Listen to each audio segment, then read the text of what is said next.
Entonces, ahora estamos en el espacio en el que esas fallas críticas me están impactando hacia la mantenibilidad del equipo.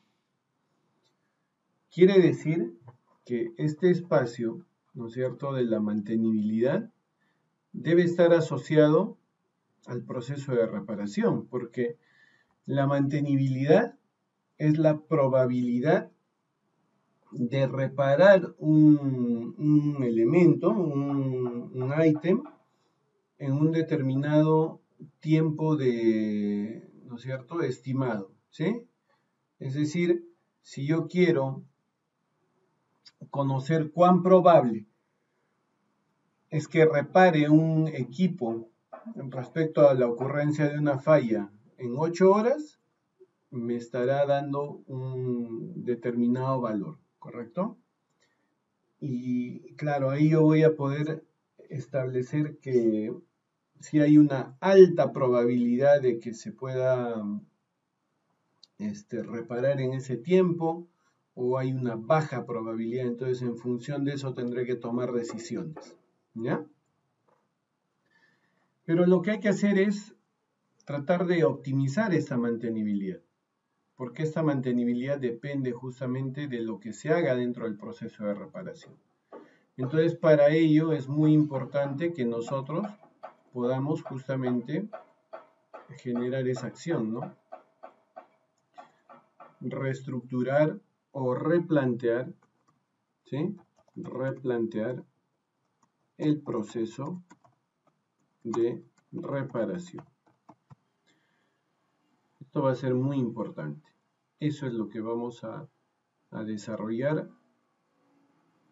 cuando nos encontremos con este tipo de fallas, ¿no?, que nos afectan a la mantenibilidad. Nuestro objetivo es, entonces, con esto, reducir el MTTR, ¿ya? Mi objetivo es reducir el MTTR, ¿sí? Replanteando el proceso de reparación. Entonces, tendríamos que conocer el proceso de reparación, ¿no es cierto?, para ello, ¿ya? Entonces, claro, acá nos vamos a poner para conocer el proceso de reparación, en algún caso particular, ¿no es cierto? Vamos a ver, entonces déjenme abrir. Entonces, muy bien. Miren, ese cargador frontal es parte de un proceso productivo que se está realizando, ¿sí? Seguramente es una máquina crítica. Y esta máquina, de acuerdo al trabajo que realiza, pues, obviamente presenta una serie de fallas, dentro de las cuales su falla crítica, o una de las fallas críticas que se ha detectado, es el pandeo de los cilindros del levante del bastidor, ¿correcto? Acá pueden ver el cilindro derecho, ¿no? Entonces, está teniendo ese problema, ¿correcto? Y bueno, lo que normalmente se está haciendo es, se está generando pues acá la reparación, ¿no?, de esta falla. Entonces, se ha evaluado ese histórico y se ha visto pues que esta falla, que es crítica, se ubica en una zona de alta duración, ¿correcto? Acuérdense del jackknife, ¿no? Se encuentra en una zona de alta duración y pues esto me está mostrando el hecho de que me está afectando a la mantenibilidad de este cargador frontal, ¿no? ¿Ya? Entonces, lo que tenemos que ver es un poquito entender y revisar qué se está dando en el proceso de reparación, ¿ya? Entonces tengan en mente, por favor, esa máquina, esa falla, ¿ya? Y vamos a ver y vamos a hablar acá ahora ese proceso de reparación, ¿no? Viene ese proceso de reparación, ¿correcto? Es decir, la máquina está trabajando de manera normal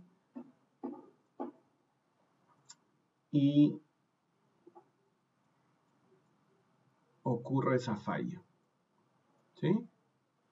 Ocurre la falla y bueno, tengo que intervenir pues como mantenimiento, ¿no?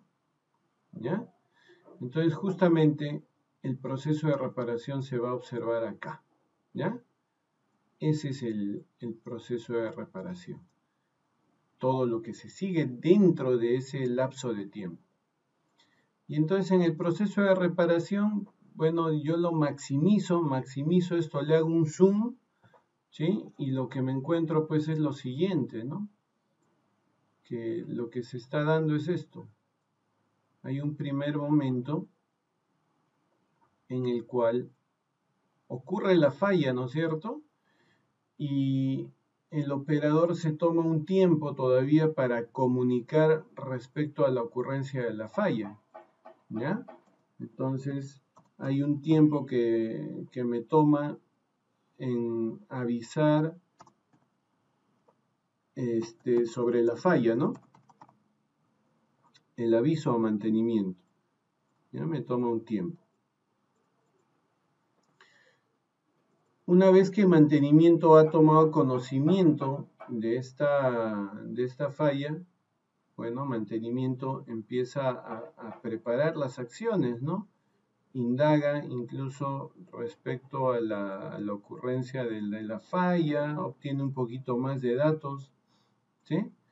Entonces viene esa fase en la cual hay una fase de preparación, ¿no es cierto? Porque es parte del proceso, es decir, la indagación, saber qué cosa pasó, cómo ocurrió, si ya había síntomas que se estaban dando, había algún ruido extraño, qué sé yo, antes de que ocurriera esa falla, antes que se detectara la falla, ¿no?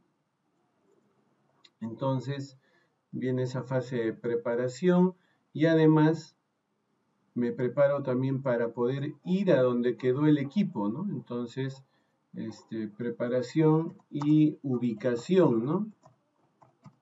Y ubicación del equipo, ¿ya?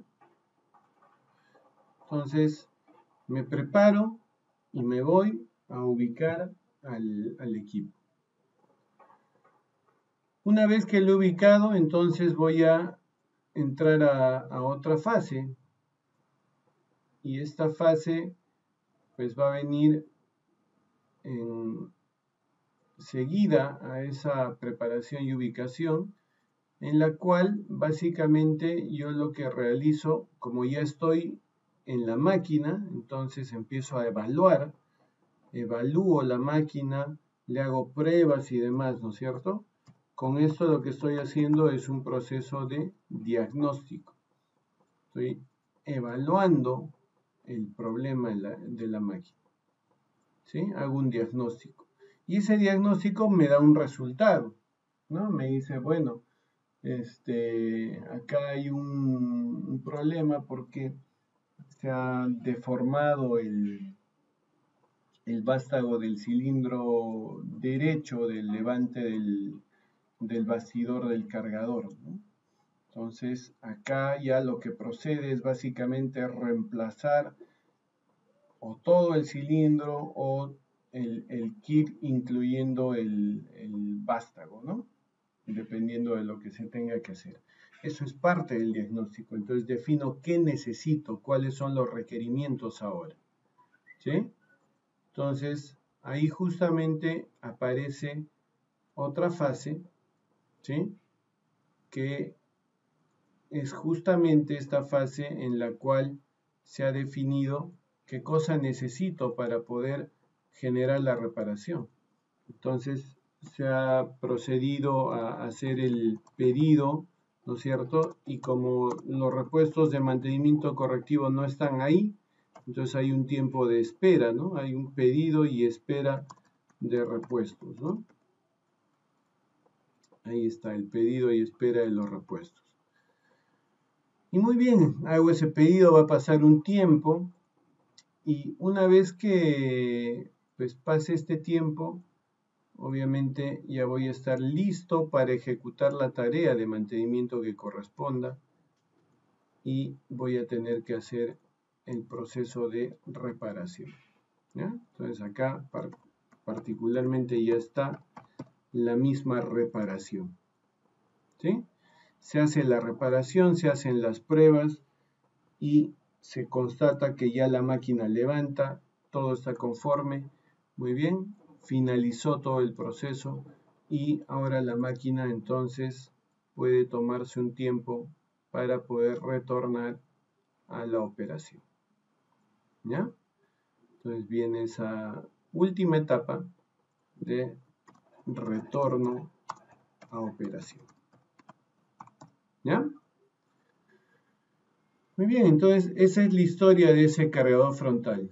El cargador frontal que le vamos a llamar CF1, ¿correcto? ¿Ya? Está teniendo esta historia y más o menos ustedes se darán cuenta pues que en todo ese ámbito rojo, ¿no es cierto?, del proceso, hay bastante variación de tiempos, ¿no? Y eso es parte de un buen análisis de historial, pues. Entonces, todo ese espacio de tiempo rojo, caracho, todo este espacio de tiempo rojo se le denomina MTTR, ¿ya? Ahí está el MTTR. Ese MTTR entonces quiere decir que se compone de la preparación y ubicación del equipo, el diagnóstico de la falla, el pedido y espera de repuestos y la preparación. ¿Ya? Entonces, muy bien. Según lo que yo entiendo, ya estoy reconociendo ese proceso de reparación y mi objetivo ahora es reducir el MTTR. Ya, entonces, estamos acá, ¿correcto? Ahora, miren lo importante acá, ¿sí? En principio, ¿qué es lo que se tiene que hacer en este proceso? Como yo quiero optimizar el MTTR, entonces me voy a dedicar a evaluar las fases del MTTR. Y esas fases tienen tiempos de duración, como ustedes están viendo. Esos espacios son tiempos de duración. Yo lo que más he visto dentro de mi experiencia, ¿sí?, es lo siguiente. Haciendo un análisis de Pareto respecto a esos tiempos, ¿sí?, yo lo que he visto es esto, que debía ser al revés. Bueno, lo que he visto es esto, ¿no? Que hay un tiempo que es el más representativo dentro de esos cuatro, ¿ya? Que es el de, voy a poner acá arriba, y solamente con una palabra, ¿ya? Es el pedido y espera de los repuestos. Lo que siempre yo he visto en temas de mantenimiento correctivo, donde me ha tomado el mayor tiempo esas fases en la mayor cantidad de veces, ha sido en el tema de la espera de los repuestos. Porque claro, o sea, hay cierta lógica. Yo tengo un mantenimiento correctivo que parte a partir de una falla. ¿Quién sabe en qué momento va a ocurrir la falla? ¿Quién está con su bolita de cristal diciendo mañana va a haber esta falla, ¿no? O la próxima semana va a ocurrir esta falla. Nadie puede tener eso con certeza, ¿sí? Entonces, uno no necesariamente está preparado respecto a todos los repuestos que se requieren para una tarea de mantenimiento correctivo. Eso es lo que en general yo he visto. Después, el segundo tiempo más demandante que yo he visto ha sido el tema del diagnóstico, ¿ya? Voy a ponerlo un poquito alejado, ¿ya? El tema del diagnóstico ha sido el segundo. Ahí está, diagnóstico. Después, el que yo he visto ha sido el tema de reparación, ¿ya? Y acá también, pues, hay que hay que hablar bien en claro, ¿no? O sea, si el tiempo de reparación es el que está siendo el más demandante, quiere decir que algo está pasando con las fases previas, o sea, me refiero a este proceso. Porque si se alarga mucho la reparación en sí, quiere decir que no he hecho un buen diagnóstico. Eso hay que tener cuidado, ¿ya? Y muy presentes. O sea, a medida que yo pueda, prefiero alargar el diagnóstico para estar bien claro de lo que tengo que hacer antes de entrar a la reparación y que mi reparación en sí se alargue. No debería darse esa situación. Y ahí mucho me habla del tema de la capacitación del personal técnico. Si el personal técnico no está muy capacitado, no tiene mucha experiencia, generalmente se va a dar ese tema de que la reparación sea muy larga, ¿ya? Entonces, el proceso de diagnóstico tiene que ser, digamos, el que le dé el mayor tiempo para que justamente la reparación sea ya más rápida, ¿ya? Y la última etapa es la preparación. Eso es lo que yo comúnmente he visto, ¿ya? Entonces, cuando se hace este análisis de Pareto con esas fases, ustedes se acordarán pues que acá se hace una evaluación, ¿no es cierto?, de 80-20, que es lo que me dice el Pareto, ¿no? Entonces, hago esto, ¿no? Ay, caray, ¿qué es eso? Ya, ahora sí, vamos a ver. ¿Ya? Ay, caracho. Otra vez esta bendita línea.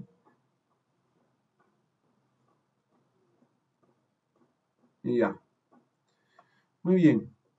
Y entonces, cuando yo evalúo, ¿no es cierto?, de acuerdo a la metodología de Pareto, para la cual está definido que se evalúa a un 80%, me doy cuenta con que, pues, lo que mayormente se da es el hecho de que esa fase del pedido y espera de los repuestos me toma el 80 o representa el 80% del MTTR, ¿sí? Entonces se dan cuenta, con esta situación, ¿yo qué cosa tengo que hacer? Dedicarme a generar métodos que me permitan reducir el tiempo de espera de los repuestos, ¿correcto? Garantizar que el nivel de atención de los servicios de mantenimiento pueda ser mejor, pueda darme una holgura, ¿sí? Para que ese mi MTTR pueda disminuir, ¿sí? Eso es entonces. Miren, este es un tiempo que representa el ser el tiempo más vital dentro del MTTR. Entonces, ¿para qué me voy a dedicar a estar haciendo algo respecto al diagnóstico, a la preparación? ¿Para qué?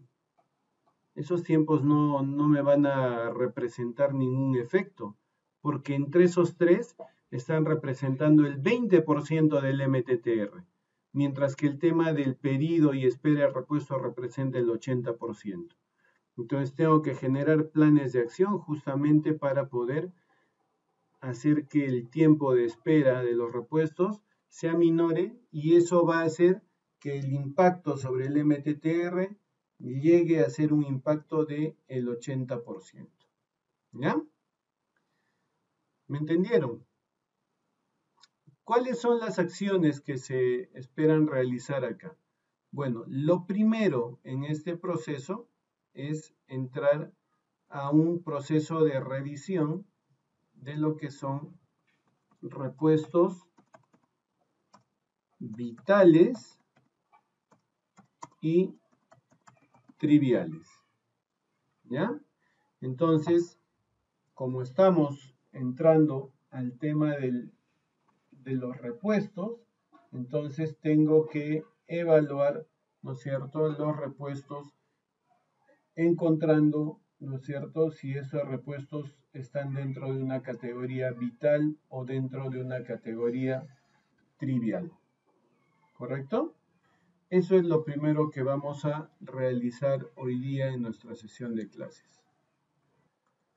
Muy bien, esta es una empresa que tiene una flota de camiones volquete y que presenta pues este tipo de información, ¿no?, respecto a los repuestos que utilizan en el mantenimiento correctivo de esta flota, ¿ya?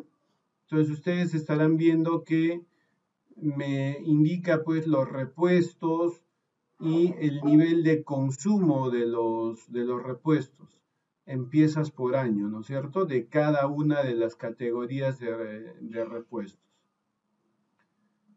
Para ello, lo que está haciendo la gerencia de mantenimiento dice que está priorizando la compra de bombas de freno, piñones de ataque y semiejes.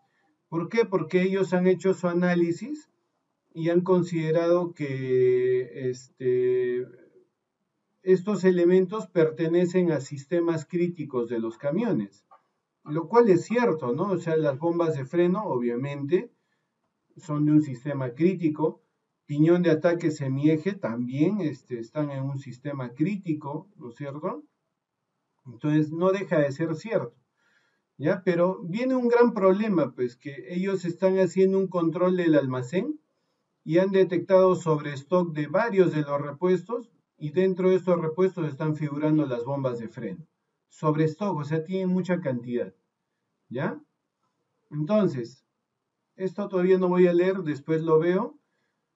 Dice que hay que tratar de recomendar al gerente, ¿no es cierto?, un plan de acción para evitar este sobrestock de los repuestos, ¿ya? Entonces, vamos a ver ese plan de acción, ¿ya? Eso es lo que vamos a realizar. Vamos a hacer un análisis de Pareto de este conjunto de repuestos del mantenimiento correctivo de esta flota de camiones. Siempre que se hace un análisis de Pareto y se trabaja ya con alguna métrica, que en este caso la métrica es el consumo, es decir, el uso de los repuestos, ¿ya?, se evalúa pues el total de la métrica, ¿no? Entonces yo lo que diría es esto, ¿no? Bueno, esta es toda la lista y en total, ¿qué cosa está pasando, no? Entonces vamos a ver, vamos a hacer una sumatoria para ver el total. Eso quiere decir que para mantenimiento correctivo estamos utilizando 613 unidades de repuestos en total en esta flota de camiones. Y eso en el año, ¿no es cierto? Entonces, hay que basarnos acá en lo siguiente. Hay que definir cuánta proporción representa cada uno de los elementos respecto al total. Entonces, a eso, por ejemplo, en Pareto se le denomina frecuencia relativa, ¿ya? La frecuencia relativa. Entonces, voy a colocar ahí esa frecuencia relativa. Caracho, qué cosecho. Ahí está, ¿ya? Frecuencia relativa. Y miren, ¿qué es la frecuencia relativa? La proporción, ¿ya? Entonces, por ejemplo, bombas de agua. Son 20 piezas por año. ¿De cuántas? De 613 piezas en total. Entonces representa, pues, vamos a ver, un 3.26%, ¿sí? Y así representan las demás también respecto al total, ¿ya? Muy importante acá, porque ustedes van a empezar a hacer este tipo de análisis, pero tienen que saber explicarlo, porque cuando me hablan de frecuencia relativa, ¿no? A mí que de repente yo ya, ahorita estoy en una gerencia, y en una gerencia, estoy más metido con los problemas diarios que se generan en la empresa. No me voy a estar acordando de lo que he visto en la universidad o en mis estudios superiores de frecuencia relativa, ¿no es cierto? Entonces, No voy a pedir que el gerente se acuerde bien de esa gerencia y me entienda lo que estoy haciendo. No, tengo que saber explicar, ¿no? Entonces, esto es muy sencillo y hay que aprender a hacer la lectura adecuada de estas situaciones. Entonces, por ejemplo, miren, para los amortiguadores, lo que representa esto es que los amortiguadores, empiezo con la categoría siempre, los amortiguadores representan el 3.92% del consumo total de repuestos para mantenimiento correctivo en el año. Repito, los amortiguadores representan el 3.92% del consumo total de repuestos para mantenimiento correctivo en el año. ¿Ya? Un ejemplo más, para que con esto ustedes ya tengan bien claro y puedan participar cada uno de ustedes. ¿Ya? Fajas de freno. Las fajas de freno representan el 14.68% del consumo total de los repuestos para mantenimiento correctivo en el año. Las fajas de freno representan el 14.68% del consumo total de repuestos para mantenimiento correctivo en el año. Muy bien. Ahora me voy con ustedes. Pareto, ¿no es cierto? Pareto me dice, para poder trabajar sus frecuencias relativas, tú no puedes tenerlas en ese orden. ¿Por qué? Vamos a ver, por ejemplo, una imagen de un Pareto, ¿ya? Modelo de Pareto, por ejemplo. ¿Ya? Vamos a ver cualquiera de estas, ¿ya? Una que vea que está bien. Ya, digamos esto, ¿ya? Tengo acá el diagrama de Pareto, ¿correcto? Miren esas barras que están presentadas en la figura son la frecuencia relativa. Y ustedes verán que comienza desde la más grande hacia la más pequeña. Y el diagrama de Pareto sí o sí se presenta siempre de esa manera. Acá también lo podrán ver. No es que yo haya hecho esas imágenes de Pareto, no, eso ya estaba ahí. Han visto que yo he puesto en el buscador. ¿Ya? Esa es la representación.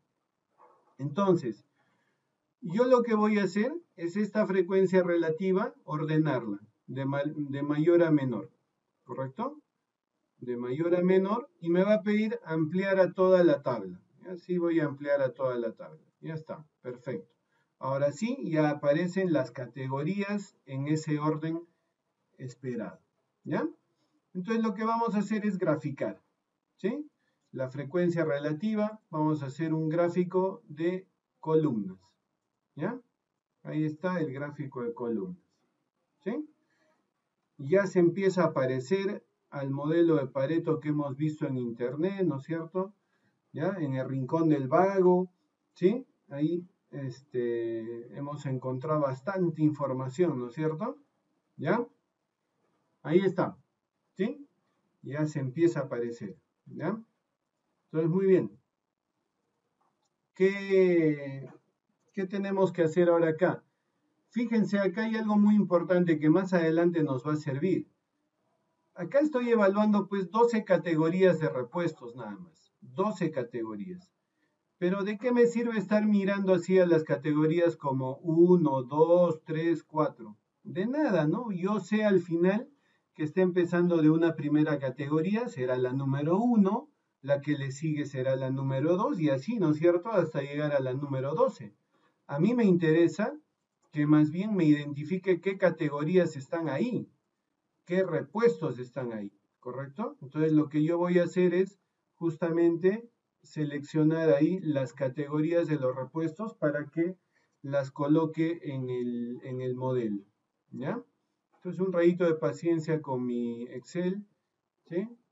Ya está, ahora sí. Y ustedes pueden ver ahí el gráfico de Pareto con las categorías.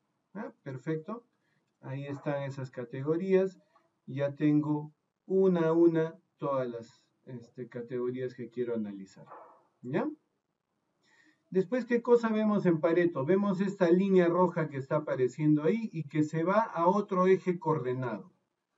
Y acá en este eje coordenado yo veo que llega a 100%. ¿Qué será, no? Bueno, ¿qué pasa? Que Pareto trabaja también con lo que son las frecuencias acumuladas. Muy aparte de la relativa, trabaja con una frecuencia acumulada. Entonces lo que voy a hacer acá es, voy a tabular lo que es la frecuencia acumulada.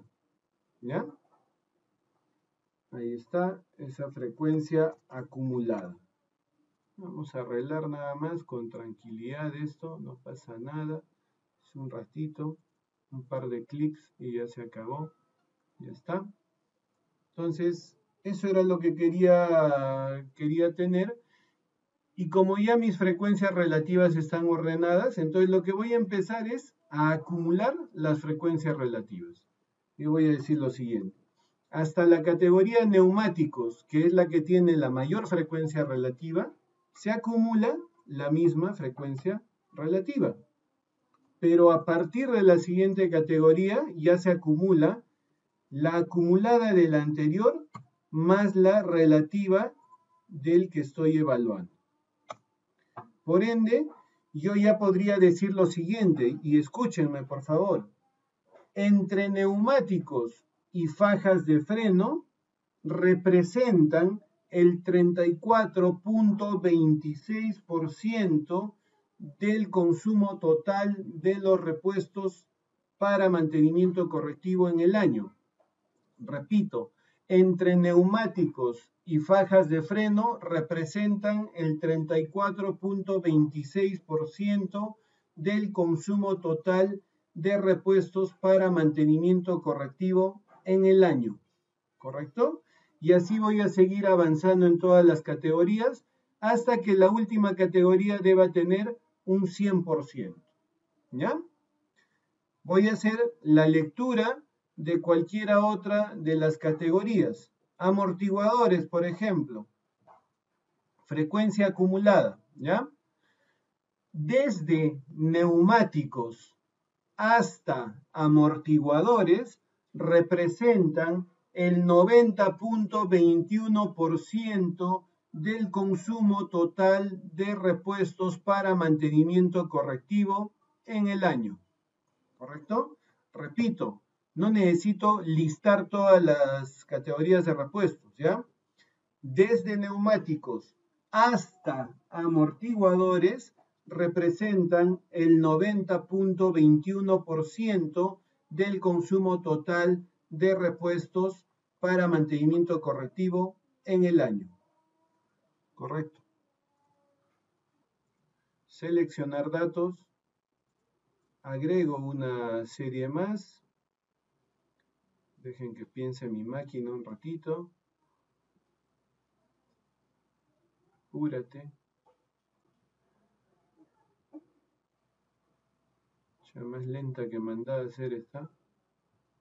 Ya, y seleccionamos la frecuencia acumulada. ¿Ya? Como yo estoy haciendo una gráfica de barras, entonces obviamente me va a salir otro conjunto de barras. ¿Ya? Y acá tengo que editar nada más. Clic en las barras naranjas, clic derecho, cambiar tipo de gráfica, ¿sí? No quiero de barras, yo he visto que en Pareto son líneas, ¿ya? Ahí está. Y además yo he visto que en Pareto a la derecha se tiene un nuevo eje. Clic derecho en la línea, ¿sí? Dar formato a serie de datos y eje secundario. Y ahora sí, tenemos ya nuestro Pareto. Debo entender además lo que me dice el modelo de Pareto. Y el modelo de Pareto, según lo que Diego hace un rato nos habló, nos especifica de manera general un análisis de problemas. ¿sí? Lo que dice es que un número de causas me generan el 80% del problema, ¿ya? Entonces, Pareto está relacionado así, al 80%. Por eso se llama también modelo 80-20, ¿ya? Entonces, ¿qué voy a hacer acá? En ese 80% le voy a lanzar una línea imaginaria, ¿ya? Una línea imaginaria, pero que ustedes la van a ver, pero por el momento va a ser imaginaria, ¿ya? Voy a lanzar de ese 80% hasta la línea de mi acumulado, ¿ya? Como no quiero que sea tan imaginaria, sino quiero que ustedes la vean, ¿ya? Porque cuando pongo imaginaria nada más no la ven. Entonces ahí apareció esa mi línea imaginaria, ¿ya? Y también Pareto me dice que hay que trazar otra línea imaginaria a partir de la intersección de esta línea horizontal con la acumulada y trazar esa línea verticalmente hacia el eje de las categorías, ¿ya? Igual también vamos a darle un formato para que esta línea también se amplíe, ¿no? Y ya está, ahí están esas dos líneas imaginarias. Con eso estaría perfecto mi modelo, ¿ya? Que lo puedo trabajar así, pero a mí me gusta trabajar un poquito más estructurado. Entonces lo que yo voy a hacer es graficar esas líneas dentro del modelo, ¿ya? Y para graficar líneas, entonces necesito coordenadas. Entonces lo que voy a hacer es primero voy a graficar la línea horizontal. Y si ustedes se dan cuenta, esa línea horizontal, miren la que viene acá, está pasando más o menos, o está partiendo después de la categoría planetarios, que más o menos es la categoría 1, 2, 3, 4, 5, 6. Es decir, está después de la categoría 6. Y podría poner, por ejemplo, 6.5, ¿ya? Como coordenada. Y quiero que llegue hasta el final de la gráfica. Al final de la gráfica está la categoría 7, 8, 9, 10, 11, 12 y un poquito más. Entonces que llegue al 12.5, ¿ya? Pero esa línea se mueve además por el 80% siempre, ¿ya? Entonces lo que voy a hacer es graficar. Ya tengo esas coordenadas y graficaremos, ¿ya? Entonces, miren lo que voy a hacer. En principio vamos a hacer algo mejor acá. Creo que me voy a llevar todo esto acá y voy a hacer que la gráfica se amplíe un poquito, ¿ya? Mejor para que podamos verla en... Uy, caray. Creo que ahora se me movió pues esto. Ya. Total, son líneas imaginarias nomás. Ya. Listo. Entonces, lo que voy a hacer ahora es elimino esta línea imaginaria horizontal, ¿ya? Y voy a introducir esas coordenadas en mi gráfica. Seleccionar datos, ¿ya? Y quiero agregar una nueva serie de datos, ¿ya? Vamos a esperar que el Excel agarre fuerza, ¿sí? No esté tan lento y podamos trabajar, ¿ya? Ya. Ya que más lento. Ya. Acá no me va a permitir poner datos de X y Y, ¿ya? Pero voy a poder poner los datos netamente porcentuales. Ahí está. Y ahorita va a aparecer por ahí. Y ya apareció, bueno, no se nota porque está tapando esta barra, pero ahorita lo van a ver. Ya apareció una línea ahí, ¿ya? Miren, en la gráfica ya apareció una línea ploma, ¿no es cierto? Le voy a hacer clic a esa línea. Apareció donde sea, ¿no? Entonces, cambiar tipo de gráfica. Primero, que está con la función línea. Yo no quiero una función línea, yo quiero que me dé posibilidad de poner coordenadas. Entonces le voy a decir que sea una línea de dispersión suavizada. Ahí está. Y voy a volver a la gráfica, seleccionar datos, selecciono esta serie, esta última que representa la línea horizontal ploma, ¿ya? Y vamos a modificar. Le tengo que poner los valores de X, ¿ya? Los valores de X, ahí está, ¿sí? Y ya se posicionó donde yo esperaba que estuviera esa línea. Ahorita la vamos a chequear, ¿ya? Le vamos a dar un formato nada más. Vamos a hacer que sea de un color que se pueda visualizar mejor, ¿ya? Listo. Pero se darán cuenta que está quedando un poco corta, ¿no es cierto? Y es que esta coordenada, pues que le he puesto 6.5, no está reflejando la intersección con el acumulado. Entonces, de repente es 6.4. Se sigue quedando corta. 6.3. Ajá, 6.3 ya está. ¿Sí? Entonces, a partir de esto, ahora voy a dibujar la línea vertical. ¿Ya? Y por ende eliminaré esta línea imaginaria. ¿Sí? Entonces, la línea vertical tiene que pasar sí o sí por este 6.3. Ahí está, 6.3. Siempre va a pasar por ese 6.3. Y tiene que partir desde el 0% hasta el 80%. ¿Ya? Caramba.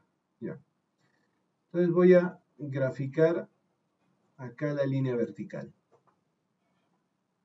Y le voy a dar referencia para graficar la serie 3, para que de una vez me pida coordenadas X, Y. ¿Ya? Entonces, ahí está. Perdón, estoy modificando, casi modifico.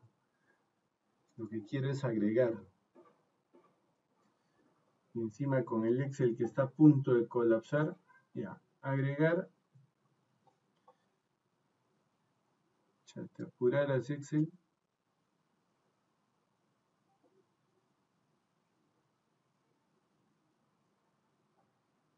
Ahora está más lento que de costumbre, ¿no? Ya está, entonces valores de X, estos dos, valores de Y, estos dos. Y como verán, ya aparece esa línea amarilla, ¿correcto? Y le vamos a cambiar también el color para que esté bien estructurado. Y ahí tenemos nuestro modelo de Pareto, ¿ya? Ya hemos analizado nuestro modelo de Pareto respecto a este conjunto de repuestos. ¿Y qué resultados nos trae? Bueno, yo lo que veo es que desde neumáticos hasta planetarios están representando el 80% del consumo total de los repuestos, o una cifra cercana, ¿correcto? Entonces, quiere decir que estos repuestos, ¿ya?, que se encuentran a la izquierda de la línea vertical de Pareto, son repuestos que se denominan vitales, ¿ya?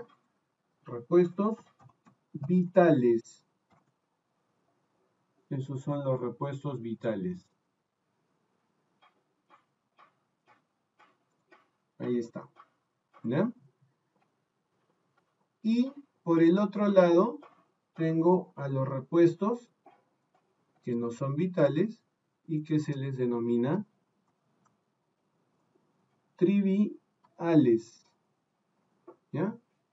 Los repuestos triviales. Entonces, este es un reconocimiento que se hace en lo que es el MRO, lo que es la gestión de repuestos. Se reconoce a los repuestos vitales o triviales, no como críticos o no críticos, sino como vitales y triviales, ¿ya? ¿Cuál es la diferencia? Los repuestos vitales son aquellos repuestos de alto movimiento, alta demanda, alto uso, ¿correcto? Mientras que los repuestos triviales son los repuestos de bajo uso, de baja demanda, ¿correcto? Exacto, los repuestos vitales deberían ser aquellos que no me deberían faltar en mi almacén. ¿Sí? Entonces, de esa manera se reconoce a nuestros repuestos. ¿Sí? Y miren en el caso, entonces, lo que me decía, ¿no? Vamos a regresar a este caso. Bendito caso, ¿dónde estás ahí? Dice que la gerencia de mantenimiento prioriza la compra de bombas de freno, piñones de ataque y semiejes. Y después se han visto con el problema de sobrestock, ¿no? Claro, pues piñón de ataque trivial. Semieje, trivial. Bomba de freno, trivial. ¿Pueden ser críticos? Sí, seguramente son repuestos críticos porque están asociados a sistemas críticos, pero no son vitales, porque no son repuestos de alta demanda, no se usan mucho.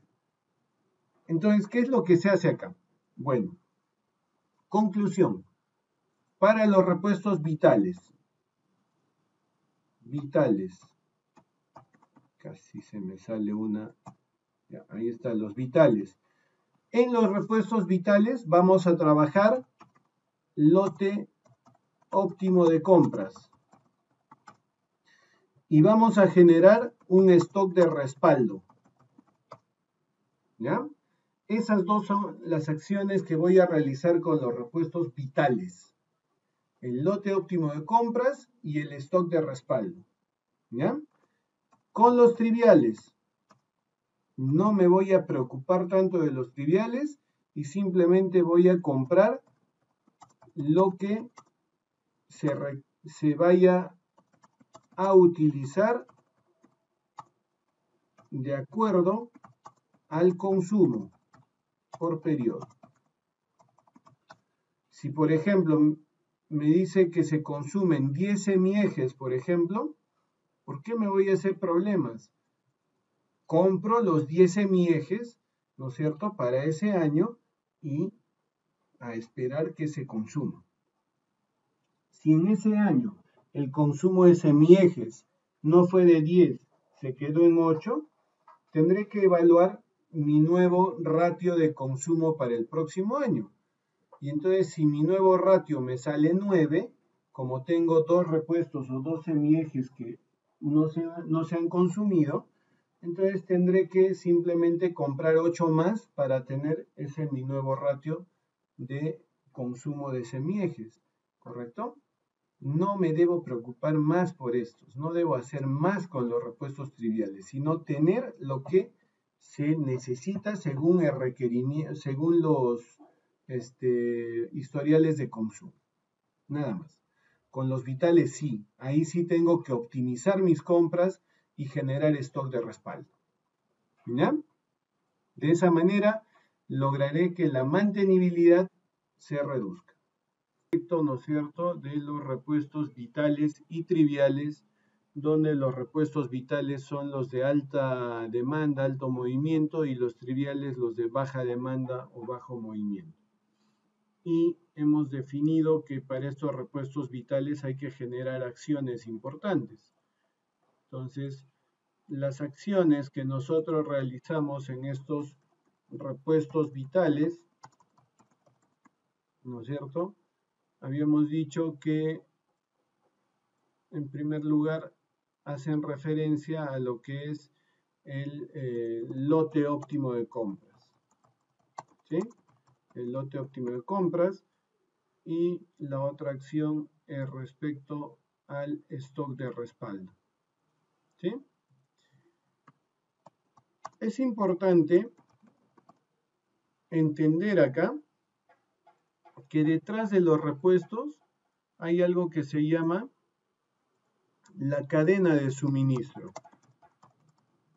¿Ya? Esa cadena de suministro contempla 3 etapas. Primera etapa, la adquisición. ¿Ya? La adquisición, que no es el hecho de ir a comprar, ¿no?, ¿ya?, sino los procesos que se realizan para la compra de repuestos. Después viene el almacenamiento, ¿ya? Se vamos a poner acá mejor así. Entonces, adquisición, almacenamiento, ¿ya? El almacenamiento es claro que estoy generando inventarios de repuestos para que de esos inventarios pueda generar la tercera fase, que es el consumo, ¿ya? El consumo de repuestos que está dado por el área de mantenimiento, ¿no es cierto? Mantenimiento utiliza los repuestos que obviamente están almacenados y que han pasado por el proceso de adquisición. Esto es la cadena de suministro y hay que optimizar esa cadena de suministro, ¿ya? Entonces, acá es muy importante poder entender cada una de estas tres fases. Vamos a hablar de la primera fase. En lo que es la adquisición como proceso, yo tengo lo siguiente. La adquisición dentro de las empresas parte desde lo que se llama necesidad, ¿ya? Entonces, esa necesidad se da por algo que se conoce como requerimiento, ¿ya? Es una fase del proceso de adquisición, el requerimiento. Luego, este requerimiento, bueno, obviamente es realizado por personas, ¿ya? En general, este requerimiento lo realiza el técnico, ¿ya? Y pues se da siempre, de todas maneras, procesos de validación. Es parte normal de la burocracia de las empresas. El hecho de tener que sustentar la autorización de ese requerimiento. Entonces, hay un jefe seguramente de mantenimiento, ¿ya? Muy bien, entonces estábamos acá, ¿no? Es el jefe de mantenimiento, ¿no? Quien valida ahí el requerimiento, ¿ya? Entonces, tenemos, claro, puede ser un supervisor, Diego, sí, y pueden haber más personas, porque de repente el jefe de mantenimiento termina de validar todo y le pide al supervisor que él también valide, ¿no? Entonces, imagínate, participan más personas, ¿ya? Pero lo vamos a ver de manera general, independientemente ya después de que ustedes tengan que analizar ya el tema más específico, ¿ya? Luego de este requerimiento, pasa al área de logística, y en el área de logística lo que se da es que se da una revisión, ¿no?, de este requerimiento y se valida si dentro del almacén tengo lo que se requiere. Y lo más fácil sería que sí tuviera, pero no necesariamente nos pasa eso. Nos encontramos que no tenemos los repuestos. Entonces ahí viene lo complicado, ¿ya? Entonces, en ese momento lo que va a hacer el almacén va a hacer solicitudes de cotización, ¿ya? Solicitud de cotización. ¿A quién? Las empresas manejan pues proveedores, ¿no? Entonces, obviamente va a lanzar las solicitudes, es decir, pedidos de cotización, perdón, a sus proveedores, ¿no? Entonces, esto lo va a hacer un analista, ¿ya? Y como se espera que sea formal, entonces seguramente acá estará el jefe de logística, ¿no?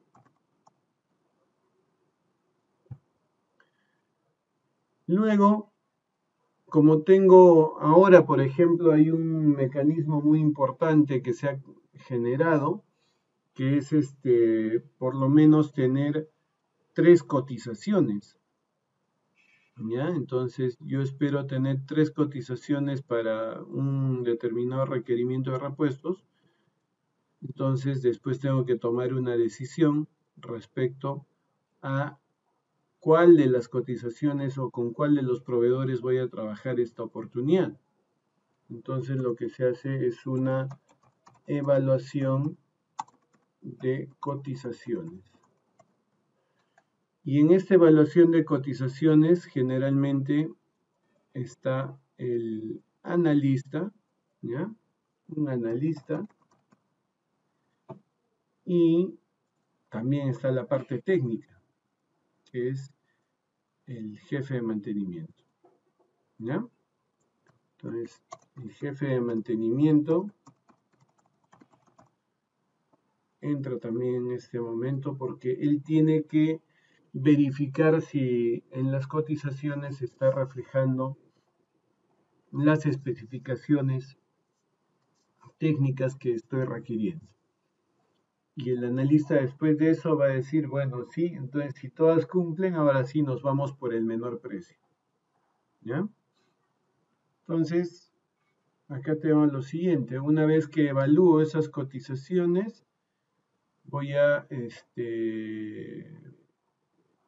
lanzar un documento que ya es el documento final esperado, que es, como ya estoy seleccionando una de las cotizaciones, entonces tengo que asegurarle al proveedor que la compra es formal.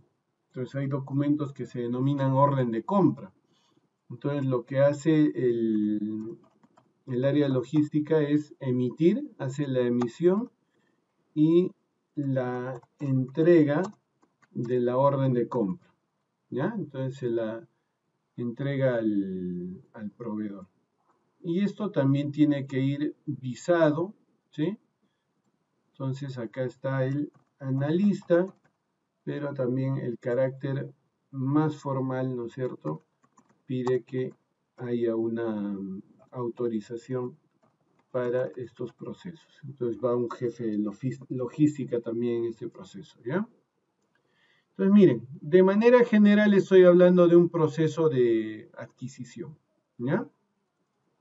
Ustedes se darán cuenta que acá en cada una de estas fases participan personas y cada persona dentro de una organización tiene lo que se denomina un valor hora humano, ¿ya?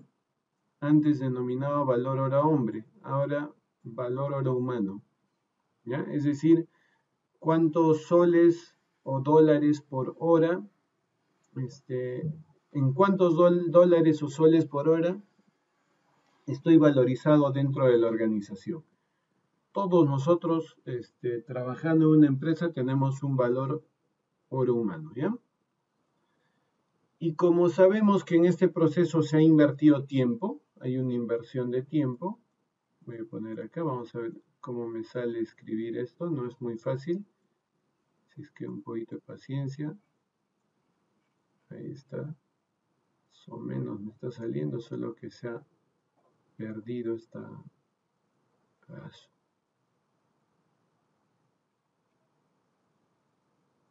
Caray, no puedo hacerla. ¿Ya?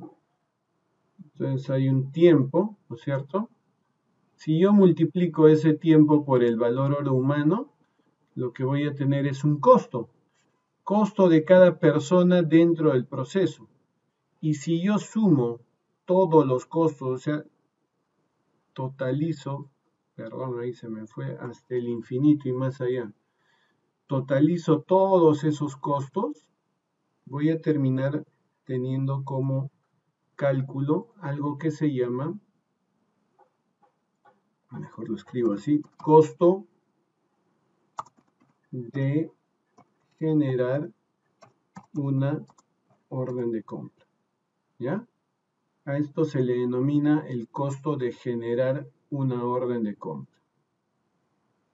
Y todo proceso de generación de una orden de compra tiene su costo, que es diferenciado, dependiendo de los tiempos que me tome el generar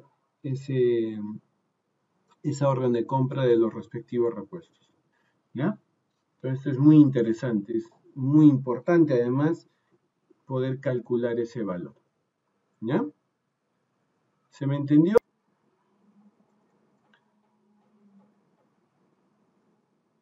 Imagínense, este es el ejemplo. Imagínense que yo utilice, ¿no es cierto?, por año, 100 unidades de un elemento. ¿Ya? Entonces, consumo 100 unidades por año. ¿Ya? Y entonces yo lo que decido, como sé cuánto consumo, yo lo que decido es lo siguiente: hacer una compra al inicio del año, ¿no es cierto?, emitiendo una sola orden de compra de 100 unidades. ¿Ya? Entonces he generado una orden de compra de 100 unidades. Al final del proceso, ¿no es cierto?, terminaré obviamente usando, ¿sí?, uso 100 unidades, ¿correcto? Esa es la métrica del consumo. ¿Qué pasa ya también si es que decido particionar esto? O sea, si digo, no quiero hacer una sola compra, tengo algunas limitaciones, voy a generar dos órdenes de compra. Entonces, cada una de 50 unidades. Muy bien. Entonces, caracho, me está fastidiando el mouse. Entonces genero mi primera orden de compra, genero la segunda, ya bueno, no importa que salga así, ya, total, ustedes me entienden el ejemplo. Está fallando el mouse, no es mi pulso. Entonces al final del año igual uso 100 unidades. ¿Ya?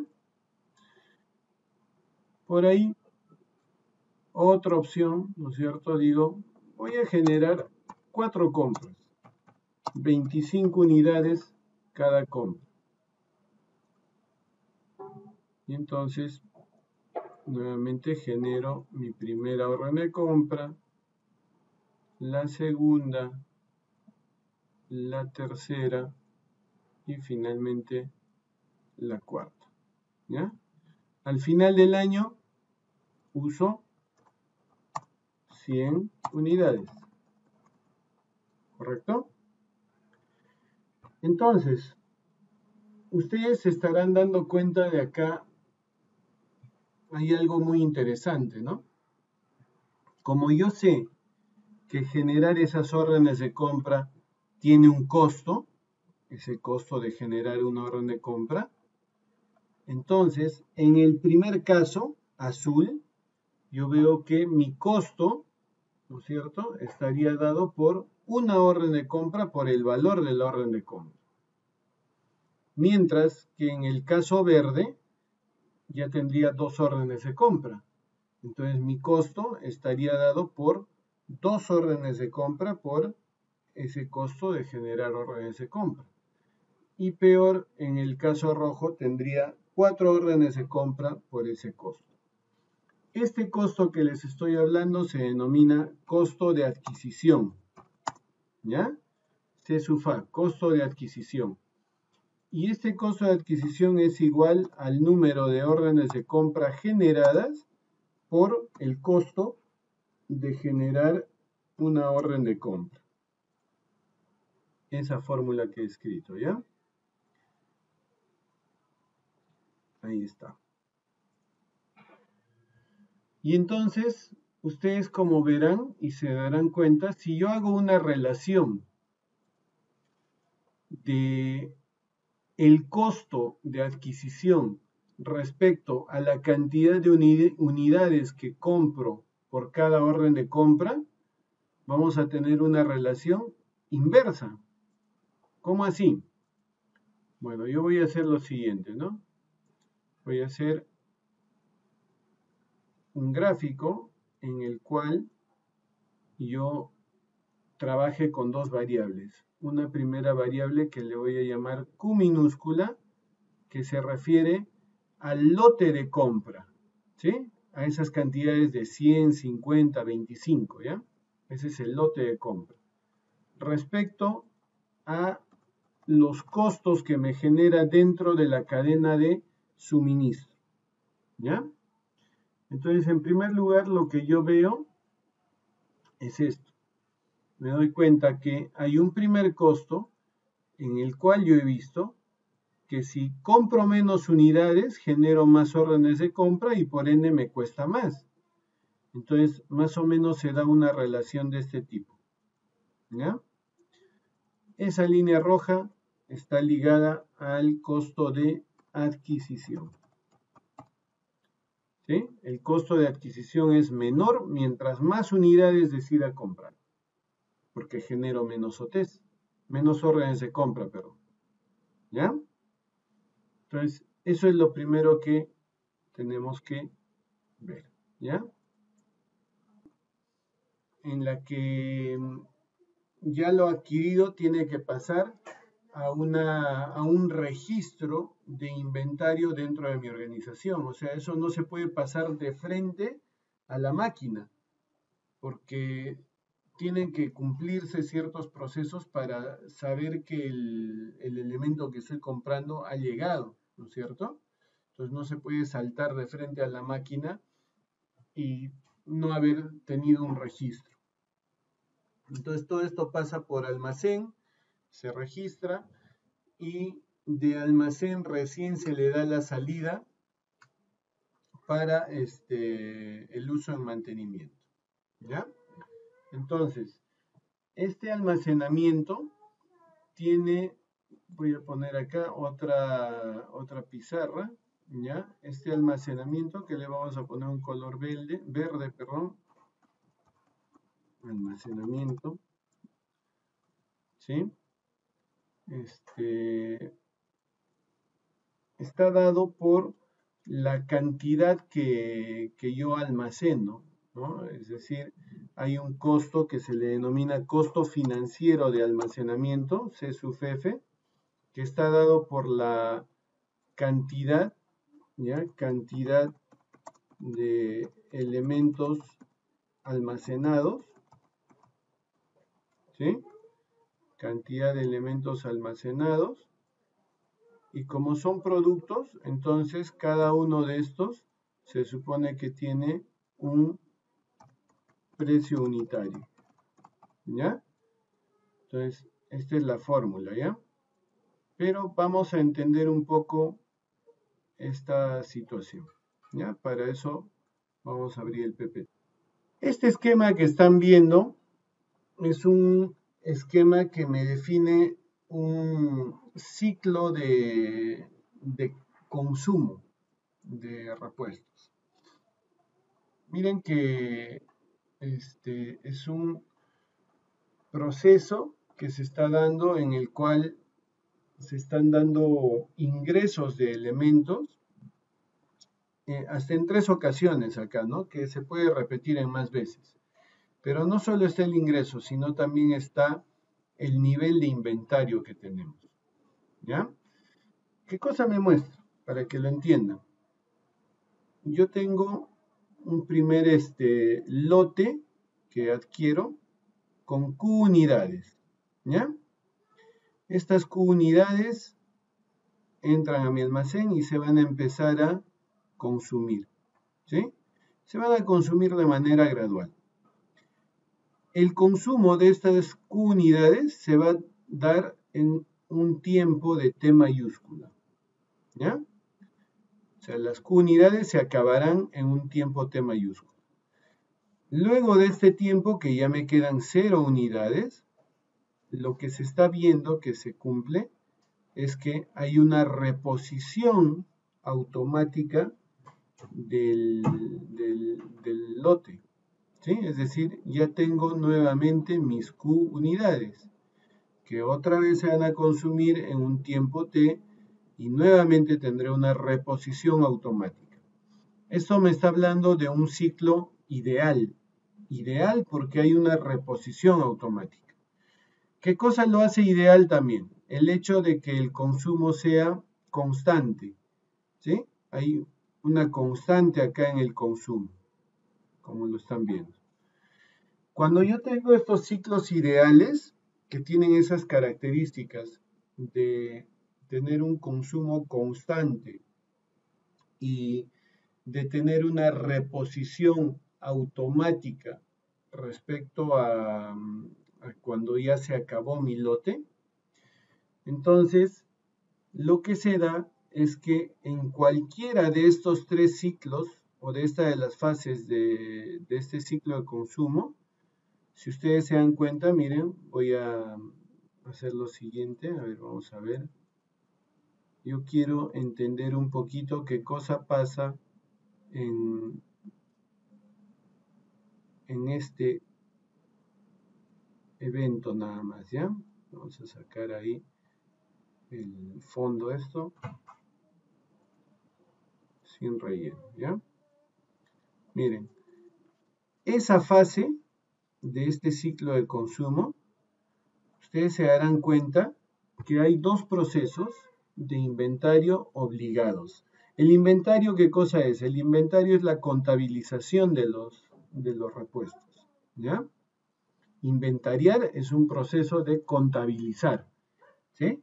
Entonces, de manera obligada, yo me doy cuenta acá que existen dos momentos en los que sí o sí tengo que hacer inventario.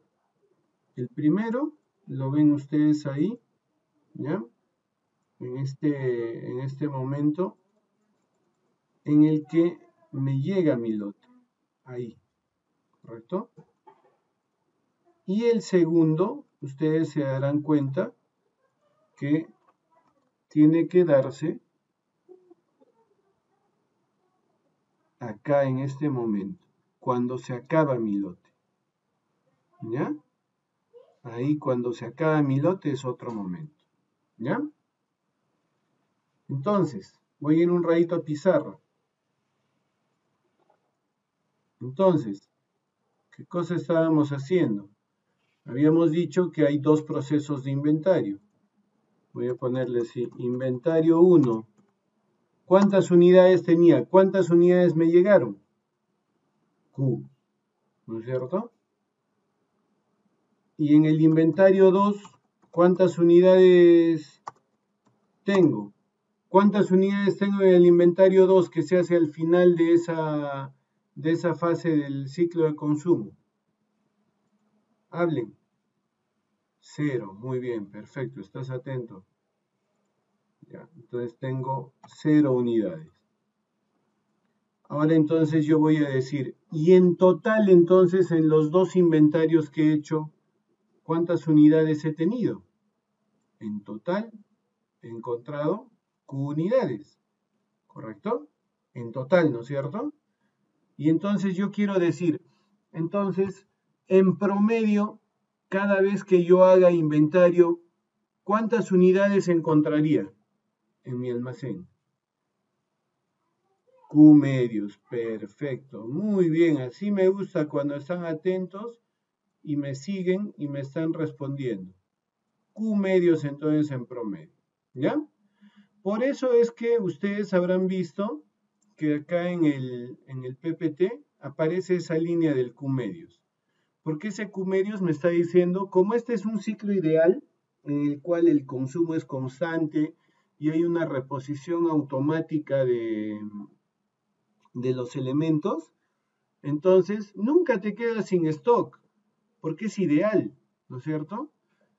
Siempre vas a tener, ¿no?, de manera constante la mitad de lo que compras de repuestos. Eso es lo que vas a tener. En promedio vas a tener siempre la mitad de lo que compras. ¿Ya? Entonces, de acuerdo a este ciclo ideal, yo podría decir, regresando a pizarra, Como el costo financiero del almacenamiento está basado a la cantidad que mantengo en almacén, entonces yo diría, voy a mantener en almacén la mitad de lo que compre. ¿Sí? Ahí están mis unidades. Entonces, a esto le voy a multiplicar, ¿ya?, por lo que es el precio unitario del producto. Ajá, y acá en la fórmula que he encerrado me había olvidado de poner una variable. Pero bueno, vamos a poner esa variable acá. Este precio unitario del producto por esta cantidad me estaría dando la valorización de esa cantidad de productos. El costo financiero de almacenamiento no representa la valorización de los productos, sino representa lo que me genera tener esos repuestos en almacén. Y a eso se le llama costo de oportunidad. ¿Ya? Entonces, esto viene a multiplicar por una tasa de interés. ¿Ya? Entonces, acá me faltó colocar esa tasa de interés, ¿ya?, y minúscula. Ahí estaría completo recién este costo financiero del almacenamiento. ¿Ya? Y nosotros acá en nuestras, o con las variables que estamos analizando, ese sería nuestro costo, ¿ya?, de almacenamiento. Ahora, importante entender un poquito, ¿qué cosa representa esa I, esa tasa?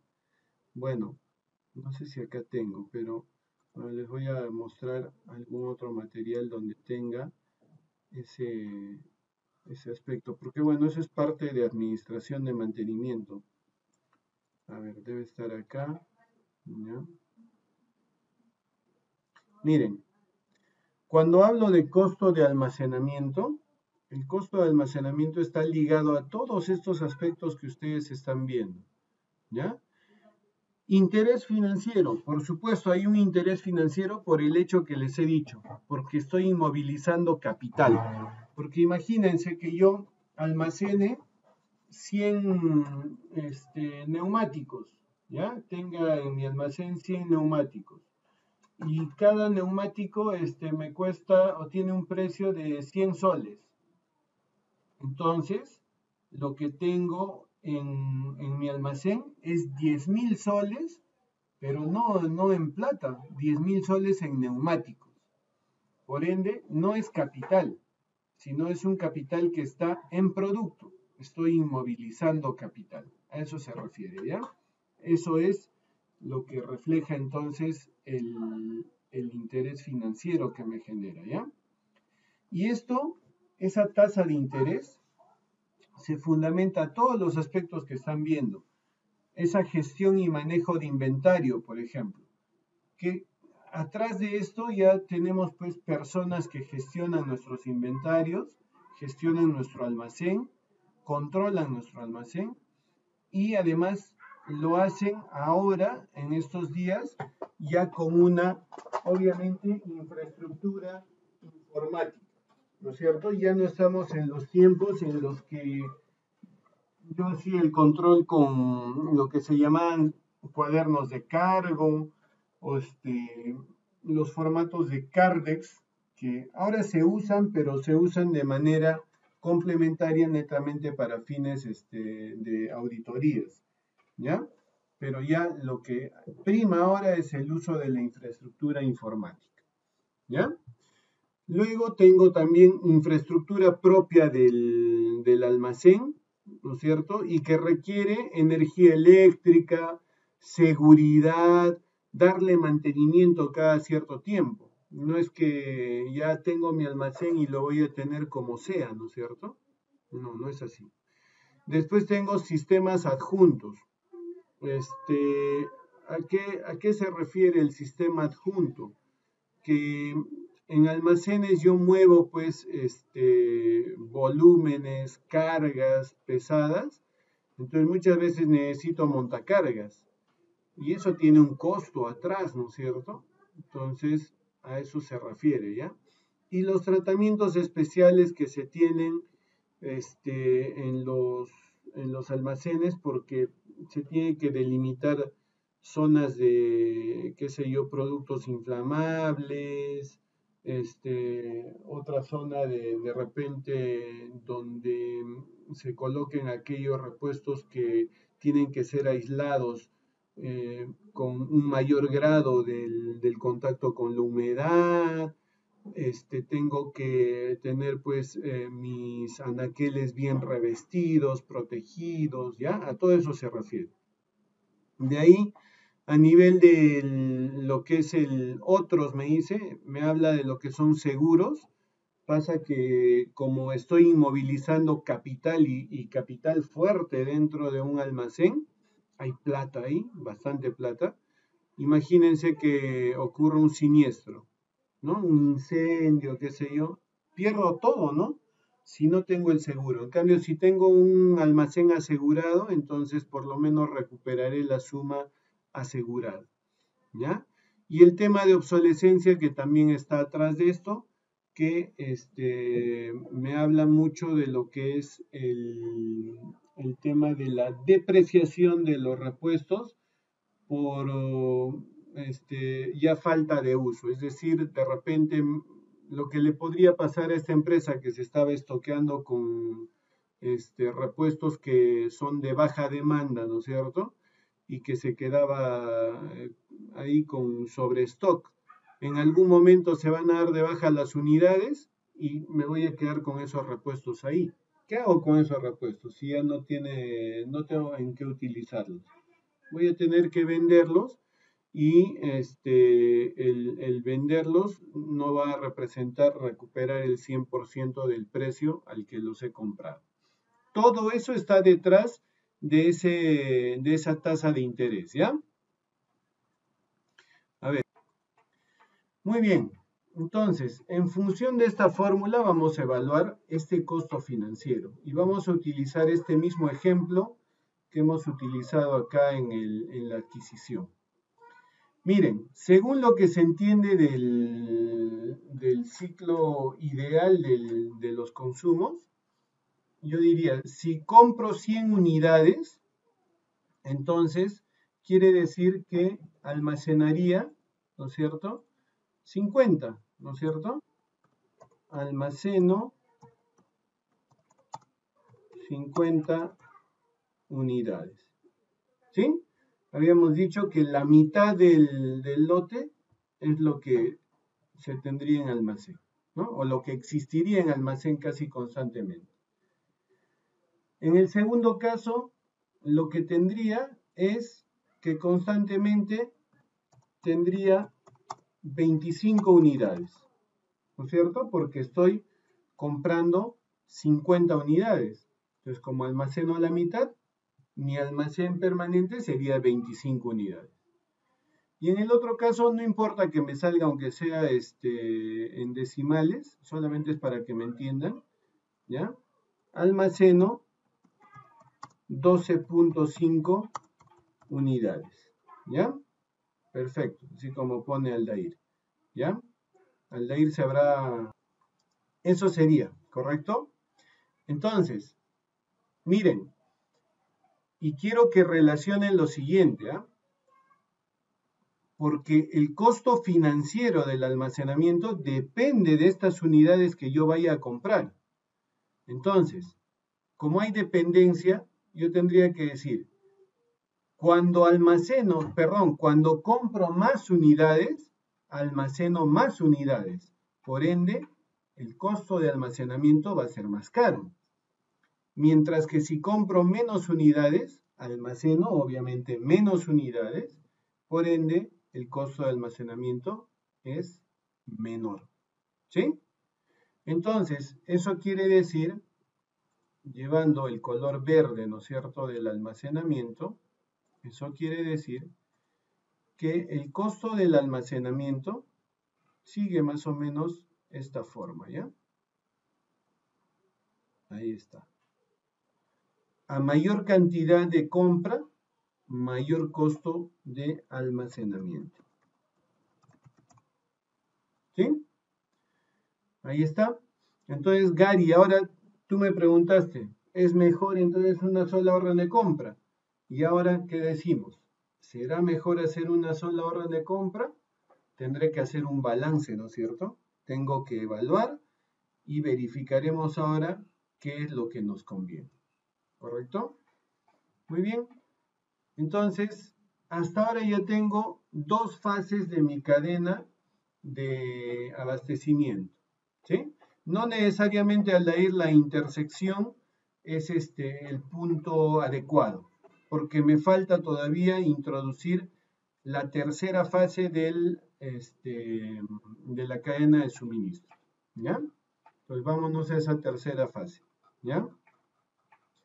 La tercera fase, ¿quién es? El consumo. Ya, ese consumo lo voy a poner de un color azul, ¿ya? Y lo vamos a poner acá en la misma pizarra del almacenamiento. Aquí está. Entonces, consumo. Consumo en buenos términos, estoy hablando de repuestos, no de otra cosa. Chamare, por hablar de eso, ¿ves? Ya me asusté y ya hice mal. Ya, entonces, consumo. ¿Quiénes son los consumidores de repuestos? No de otra cosa. ¿Quiénes son los consumidores de repuestos? Mantenimiento, ¿no es cierto? Entonces, ¿en qué momento se da el consumo de repuestos? Cuando se ejecutan las tareas de mantenimiento. Ahí se está dando, ¿no es cierto?, el consumo. Exactamente, en este caso correctivos, porque nos estamos enfocando al tema correctivo, pero el preventivo también, ¿no es cierto? Sino que nos estamos enfocando al correctivo. Entonces, cuando se ejecutan las tareas de mantenimiento, se da el consumo, ¿ya? Eso quiere decir que en el momento que yo valorizo realmente el repuesto es cuando uso el repuesto. Es decir, el costo del consumo, que miren, va a ser algo que va a ir a la orden de trabajo de mantenimiento dentro del costo de intervención, va a estar dado por el repuesto, ¿no es cierto? ¿Ya? Pero la cantidad de repuestos que se utilizan, entonces a esto le voy a llamar consumo, ¿ya? ¿Ya? Donde este consumo es igual a la cantidad Q de repuestos que adquiero respecto al tiempo en el que se me acaban. ¿Ya? Tengan en cuenta esto, por favor. De frente voy a poner, pero acá consumo, porque ese es un dato que tengo en un periodo definido. Y ese consumo lo multiplico por el precio unitario de los repuestos. Precio unitario de los repuestos. Ese es el costo del consumo. ¿Ya? Y voy a regresar un ratito a nuestro ejemplo. Y miren, el consumo se está dando en esta fase final. Entonces, quiero que me respondan a la siguiente pregunta. ¿Hay alguna variación respecto al costo del consumo si yo adquiero con una sola orden de compra, con dos órdenes de compra, con 3, con 4, con 10? ¿Hay variación respecto al costo del consumo? ¿O es que al final del periodo finalmente estoy utilizando la misma cantidad? Perfecto, ya Aldair me dice, es constante. Exacto, Diego también, no varía. Ayrton, no hay, me dice. ¿No hay qué? ¿No hay repuestos o no hay variación? No varía, ¿no es cierto? ¿Ya? Entonces, como no varía, es constante. Eso quiere decir que el costo del consumo no depende de esta cantidad Q. Es independiente a esa cantidad Q. ¿Ya? Entonces, ahí termino viendo mis tres etapas de la cadena de suministro a nivel económico, ¿correcto? Entonces, voy a totalizar estos costos, le voy a hacer una suma total, ¿ya? Y esa suma total me va a dar un costo que tiene más o menos esta forma, ¿ya? Y que se le llama CPP, costo de los pedidos por periodo, costo de los pedidos por periodo, ¿ya? Ese es el nombre de este costo total, ¿correcto? Entonces, este costo total es el que finalmente me está indicando lo que yo quiero tener, ¿ya? ¿Y qué es eso? Que siempre nosotros sabemos que de un costo debemos esperar que se dé el mínimo. Y eso me estaría mostrando entonces que esta línea me estaría dando ese menor costo, ¿correcto? Por ende, la cantidad de elementos que estén pasando por esa línea, lila, morada, rosada, el color que vean, ¿ya? Se refiere al lote óptimo de compras, ¿ya? Ahí está nuestro lote óptimo de compras, ¿correcto?